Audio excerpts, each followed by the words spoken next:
Ibrat farzandlari xorijiy tillarni o'qitadigan eng samarali platformalardan. Bugunga kelib, aynan shu platforma orqali bepul xorijiy tillarni o'rganib, katta natijalar berayotgan yoshlar ko'pchilik. Buxorolik yoshlar bu borada ham yangi tashabbusga qo'l urdi. Ko'ngilli volontyor sifatida platformani targ'ib qilish va Buxoroda xorijiy tillarni biladigan yoshlarni ko'paytirish tashabbusini ilgari surishdi. Mana shu xorijiy tillarni yoshlar orasida o'rganishni targ'ib qilish g'oyasi nimadan kelib chiqqan o'zi? Nima turtki bo'lgan? Muhtaram yurtboshimiz, yoshlar bilan uchrashuvlarda Ibrat farzandlari loyihasi taqdimoti o'tkazildi. Ya'ni ushbu xorijiy tillar platformasi orqali 22 dan ortiq xorijiy tillarni o'quvchilar uydan turib, ortiqcha sarf xarajatlarsiz vaqtini o'zini istalgan, ya'ni o'ziga qulay vaqtda kirib, telefondan xorijiy tillarni bepul o'rganish imkoniyati yaratilganda. Bu o'quvchilarni eng asosiy yaratilgandan keyin uni joylardagi targ'iboti ancha nima bo'ldi-da, ommaviylashib boraverdi va o'quvchilar o'rtasida volontyorlik deydi, ya'ni xohish paydo bo'lgan o'quvchilar ushbuni targ'ibotiga o'z hissasini qo'shmoqchi bo'ldi.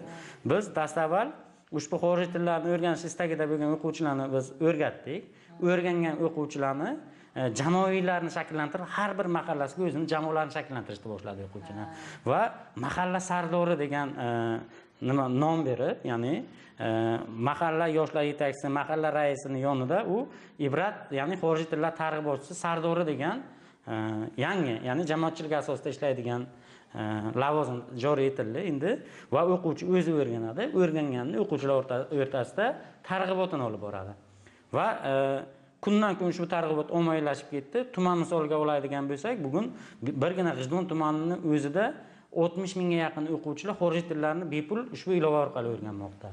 Va ushbu ilova orqali o'rgangan o'quvchilarni darslarni tugatgandan keyin sertifikat beradi. 12 mingdan ortiq bitta G'ijduvon tumanini misolga oladigan bo'lsak, xorijiy til sertifikatiga ega bo'lgan o'quvchilar. Endi bu xorijiy til sertifikatlarini nima qiladi o'quvchilar degan savol turibdi. Mana yaqinda prezidentimiz imzo chekdilar, ya'ni 2+6 degan dastur. Ibrat tillari dasturi orqali sertifikat olgan o'quvchilar, ya'ni B2 darajadagi sertifikat olgan o'quvchilar 2 oy o'zini hisobidan o'qiydi va 6 oy istalgan o'quv markaziga borsa, prezidentimiz tashabbuslari bilan to'lab beriladi o'quvchiga. Bepul o'qiydi. Xohlagan o'quv kursi davlat hisobidan. Davlat hisobidan. Mana imtiyoz o'quvchilar uchun. Va yana bir nimani olib qaraydigan bo'lsak, dastavval oddiy bir loyiha sifatida qaraldi, lekin IELTS sertifikatini 7 va undan yuqori ball olgan o'quvchilarni pullarini qaytarib berish loyihasi qo'yilgandan keyin mana bugungi kunda millionlab yoshlarimiz xorijiy tillarni o'qishga bo'lgan qiziqish ortib bordi. Endi G'ijduvon tumani tajribasini oladigan bo'lsak, biz har bir mahallaga, maktabga jamoalarni o'quvchilarni shakllantirgandan keyin ularni rag'batlantirish mexanizmini ishlab chiqdik. Ya'ni eng faol, eng zo'r yoshlar mahalla kesimida har oyda bir, har haftada bir statistika yuritiladi va yuqori natija ko'rsatgan o'quvchini uyiga borib biz tantanali ravishda O'zbekiston Respublikasi davlat bayrog'ini o'rnatamiz. Ya'ni bu prezidentimizning ilgari surilgan yoshlarni vatanparvarlik ruhida shakllantirish va o'z tengqurlari o'rtasida namuna bo'layotgan yoshlarni biz ajratib ko'rsatish maqsadida, ya'ni motivatsiya berish maqsadida qilganmiz. Quvonaman, Germaniyadan, Fransiyadan va boshqa davlatlardan o'quvchilarni onlayn tarzda dars beryapti. Ya'ni uydan turib o'quvchilarga bevosita ular chet tildagi o'quvchilarga dars berish tizimini yo'lga qo'ygan. U avval nima qilgan? Shu Ibrat farzandlar loyihasi orqali til o'rgangan. O'rgangan tilni bugun mana dunyo miqyosidagi o'quvchilarga qiziqtirib dars o'tishni boshlagan va jamoalarni shakllantirib maktabgacha ta'limga ham shunday nima qilganmiz, ya'ni kichik yoshdagi tengqur tamoyil asosida o'z tengdoshlariga namuna bo'lib kelyapti. Va bundan tashqari biz shu loyiha doirasida yirik bir olimpiada e'lon qilganmiz. Ya'ni sertifikati bor, til o'rganib bo'lgan o'quvchilar bevosita bir oyga bir marta bo'lib o'tadigan Respublika Ibrat farzandlari olimpiadasi, bu ochiq olimpiada G'ijduvon tumanida o'tkaziladi bir oyda bir marta va ushbu olimpiadada kelib o'zining tengdoshlari bilan bellashish imkoniyatini qilib qo'yganmiz. Eng yaxshi natija ko'rsatgan o'quvchilarni yil davomida shakllantirib, mana Bo'stonliq shahrida o'tgan yil shuni tashkil qilib berdilar. Ya'ni Ibrat tillari oromgohida top universitetlarga kirish uchun yo'naltiriladigan ustozlar bilan o'qishlar olib boriladi. Ham madaniy, ham ma'naviy, ham ilmlarni yuksaltirib, bevosita dam olib kelish imkoniyati yaratib berilgan, reyting shakllantirilgan bizga.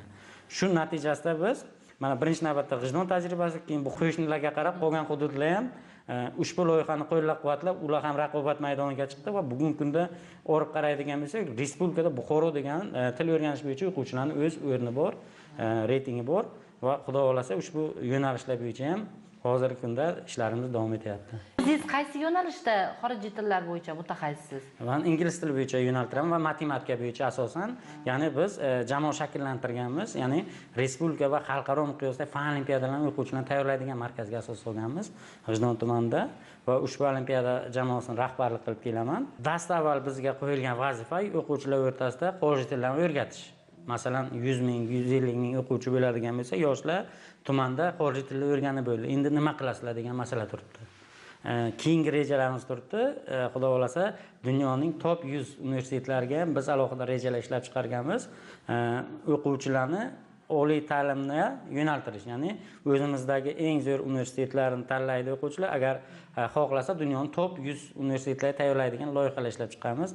Mana yaqinda shunday bir faol sardorimiz IT yo'nalishi bo'yicha Hindistonning universitetlariga qabul qilindi va hozirgi kunda xabarlashib tursak, Microsoft va Google kompaniyalariga ham ishga taklif qilingan, ya'ni olingan. U asosan nimadan shakllangan? Ya'ni o'zi eng pastki pog'ona mahallalardan boshlab sardorlik tizimi orqali, ya'ni shu volontyorlik tizimi orqali shunaqa katta yo'llar o'ziga ochib, shunaqa motivatsiyalar, ya'ni uchrashuvlar, ustozlardan o'rganganlarini o'z amaliyotga joriy qilishni boshlagan. Ishchi guruhi kelib o'rgangan vaqtda bugun kelib mana eng pastki pog'onaga ham bizaga sarhisob masalasi ko'tarilyapti. Keyingi 6 oyga masalan o'quvchilar qamrovini, o'quvchilar natijalarini qanday bo'ladi degan masalani qo'yishlari ham biz uchun katta sharaf bo'ldi. Masalan, shu ishchi guruhi kelib o'rganmasa, so'ramasa bizaga nima deydi? To'xtab qolishimiz mumkin bo'ladi bir joyga qotib. Bu yerda kelib o'rganganlar kamchiliklari bizaga albatta bu asosiy yutuq hisoblanadi. Biz birgalikda xudo xolasa kelajakda rejalashtirib oldik. Albatta ushbu tillar bo'yicha qilingan ishlarimizni har birini birma-bir kamchiliklarni o'z vaqtida to'g'rilab, kelajakda o'zimiz uchun ham yoshlarimiz uchun ham manfaatli bo'ladigan yo'lni to'g'rilab olishimiz kerak bo'ladi. Bugun mamlakatimizda yoshlarga oid davlat siyosati mana shunday shiddat bilan yurtimiz o'g'il-qizlarini taqdirini tamomila o'zgartirmoqda. Biz bularni birgina buxorolik yoshlar misolida ko'rdik.